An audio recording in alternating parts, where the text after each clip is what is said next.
Hello and welcome back to the channel. We grafted, we fought, we stuck in there, and we come away from the racecourse with, in my opinion, a thoroughly deserved point. Really pleased and delighted with that result, especially given the threadbare nature of our squad, which was only added to by the injury sustained to Omar Traore. Wishing him all the best. I enjoyed that game. For me, it was a bit like Southampton, gritty, a bit of bite.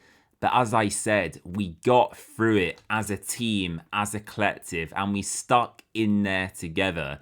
And this head coach, Alessio Dionisi, has gone right up in my expectations very, very quickly. He seems like a warm, likeable character. The players love him. The fans do clearly in that sold out away end today.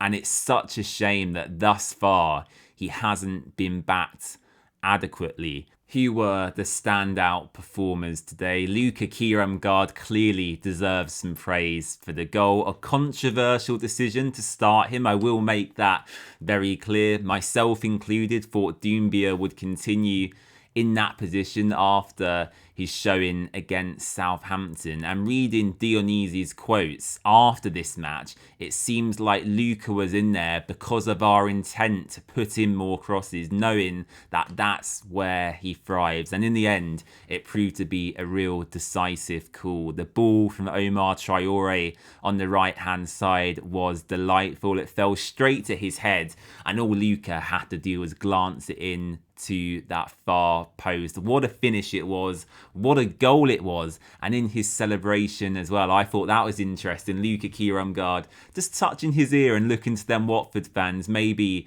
after the critique he has received. So delighted for Luka. Happy to be proved wrong on him today, absolutely.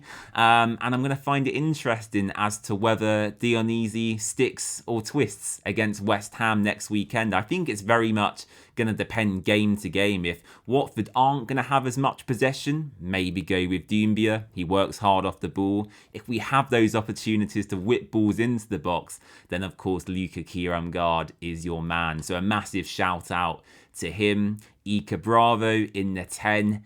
Excellent again. For me, he was by far and away the Watford man of the match. He completed the most dribbles on the pitch of any player, which is great to hear. And he helped relieve pressure at times as well. I'm loving his link up with Nabazada, Eduardo Bove off Mane Mama. You can see Ika Bravo is an intelligent footballer and he likes playing with like-minded players. So a big shout out for Ika Bravo. Matty Pollock as captain, superb again.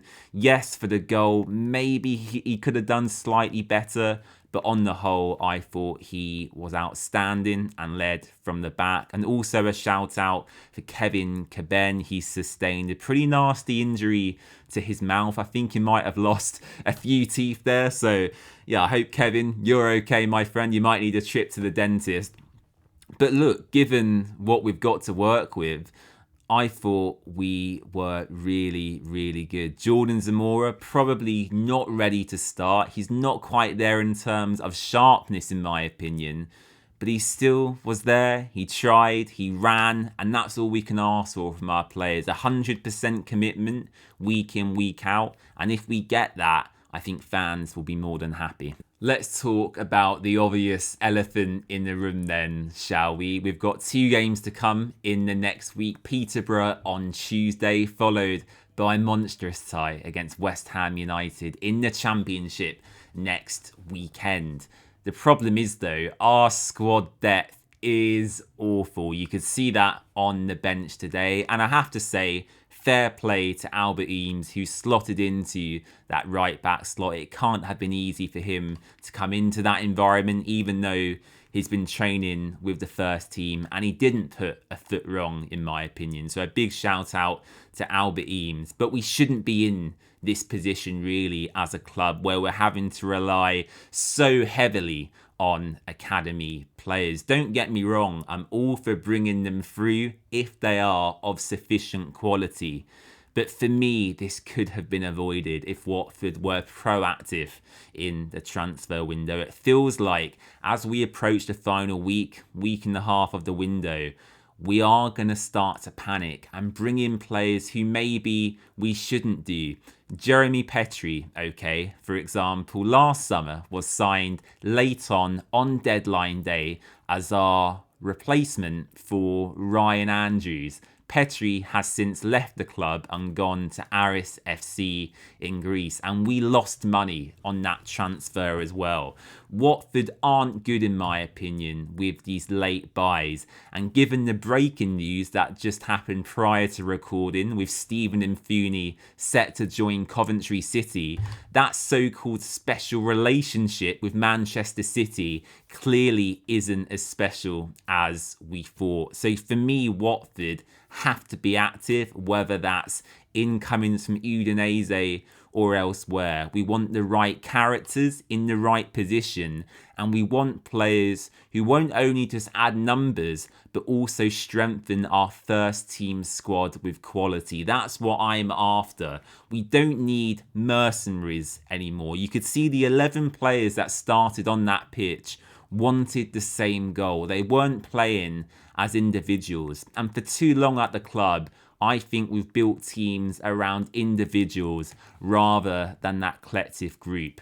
Dionisi has something there. I can see it, you can see it. The 1,200 fans in that away end today could see it as well. It's now onto the club, and more specifically Gino Pozzo, to go out there and action that and add to it with quality signings and numbers in this final week or so of the window. Will that happen? Well, we'll judge it after the deadline, but as it stands, I am extremely concerned about our ability to maintain this performance level over the course of a 46-game season. Thanks for watching. As always, I really appreciate your time. It was great to be back on the watch-alongs as well. They've returned for this season. Plenty of you tuning in for that. Keep your eyes peeled for our Peterborough United preview. We'll be talking about our predicted 11, and I'll also be joined by a member of Up the Poshcast to get the view from the opposition perspective. You can find us